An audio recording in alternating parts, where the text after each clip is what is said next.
ভারতের প্রতি মুসলিম শাসকদের দয়া ও উদারতা স্মরণ করার আহ্বান জানিয়েছেন ওমানের গ্র্যান্ড মুফতি Sheikh Ahmed bin Hamad Al Khalili. গত শনিবার ভারত ও পাকিস্তানের মধ্যকার যুদ্ধবিরতির বিষয়ে তিনি এই আহ্বান জানান। মিডল ইস্ট আইয়ের এক প্রতিবেদনে এই তথ্য জানানো হয়েছে।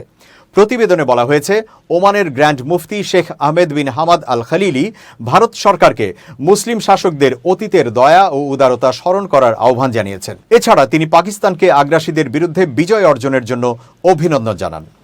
এক বিবৃতিতে মুফতি বলেন, আমরা পাকিস্তানকে তাদের আগ্রাসীদের বিরুদ্ধে বিজয়ের জন্য অভিনন্দন জানাই।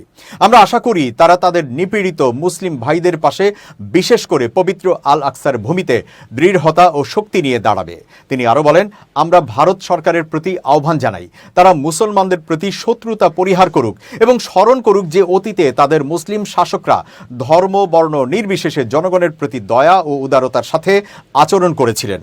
ভারতীয় উপমহাদেশের অনেক অঞ্চল ব্রিটিশ সাম্রাজ্যের আগে মুসলিম শাসকদের অধীনে ছিল।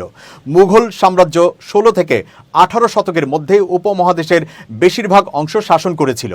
এর আগে শনিবার বাংলাদেশ সময় সন্ধ্যা 6টায় প্রথম যুদ্ধবিরতির বিষয়ে ঘোষণা করেন মার্কিন প্রেসিডেন্ট ডোনাল্ড ট্রাম্প। ট্রাম্প তার ব্যক্তিগত মালিকানাধীন সামাজিক যোগাযোগ মাধ্যম প্ল্যাটফর্ম ট্রুথ সোশ্যালে শেয়ার করা এক পোস্টে জানান, যুক্তরাষ্ট্রের মধ্যস্থতায় ভারত ও পাকিস্তান একটি পূর্ণ ও তাৎক্ষণিক যুদ্ধবিরতিতে সম্মত হয়েছে।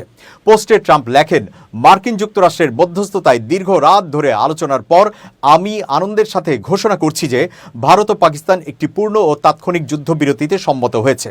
সাধারণ বুদ্ধিমত্তা ও অসাধারণ বিচক্ষণতার পরিচয় দেওয়ার জন্য উভয় দেশকে আমি অভিনন্দন জানাই। এই গুরুত্বপূর্ণ বিষয়ে মনোযোগ দেওয়ার জন্য আপনাদের সবাইকে ধন্যবাদ।